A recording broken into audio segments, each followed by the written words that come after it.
सतयुग त्रेता द्वापर में कहाए,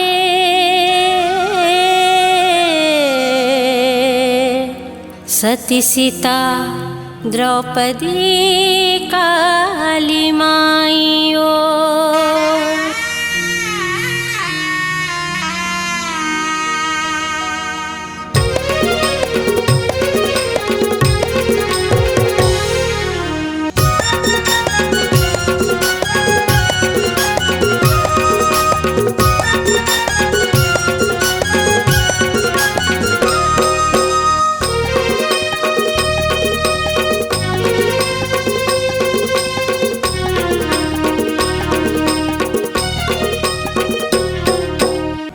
दुर्गा मैया अम्बे जगदम्बे मैया, दुर्गा मैया अम्बे जगदम्बे मैया। हाथ जोड़त हो मात नवाओ माँ भवानी मैया, घेरी बेरी में पाँव पखारो मोर दुर्गा मैया। हाथ जोड़त हो मात नवाओ माँ भवानी मैया, घेरी बेरी में पाँव पखारो मोरे दुर्गा मैया।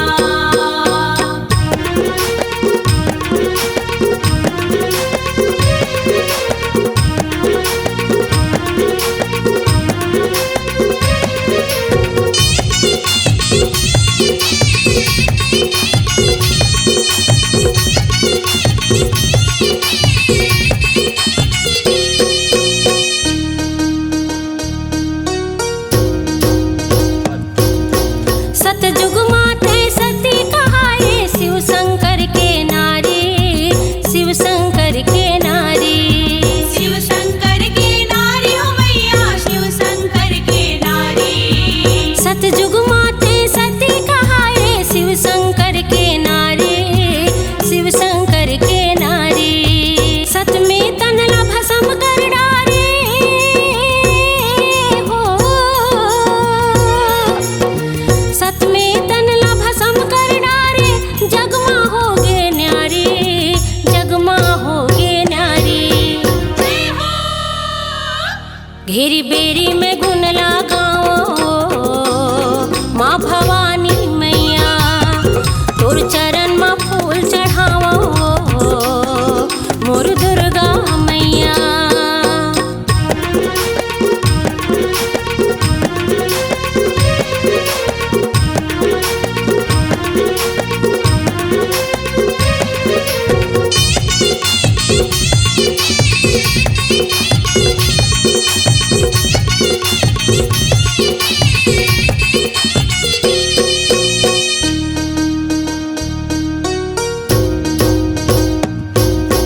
त्रेता में ते सीता कहाए, रामचंद्र के नारी, रामचंद्र के नारी। रामचंद्र के नारी हो मैया, रामचंद्र के नारी। त्रेता में ते सीता कहाए, रामचंद्र के नारी, रामचंद्र के नारी। रावण कुल के नाश करे ते हो,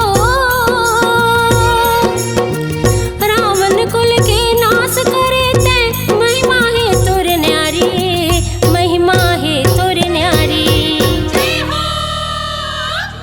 शंख ढोलक मंजीरा बजाओ माँ भवानी मैया, ताता थैया थैया झूम नाचो मोर दुर्गा मैया।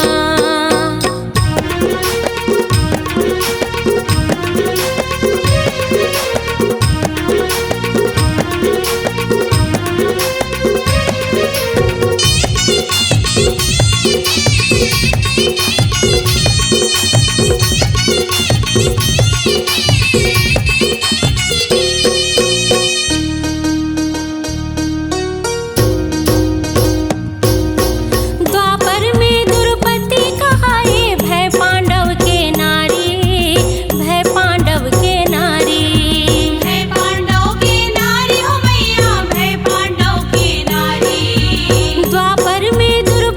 कहाए,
श्रद्धा के आरती सजाओ माँ भवानी मैया, बिगड़ी जीत के दाई बनाओ मोर दुर्गा मैया। दुर्गा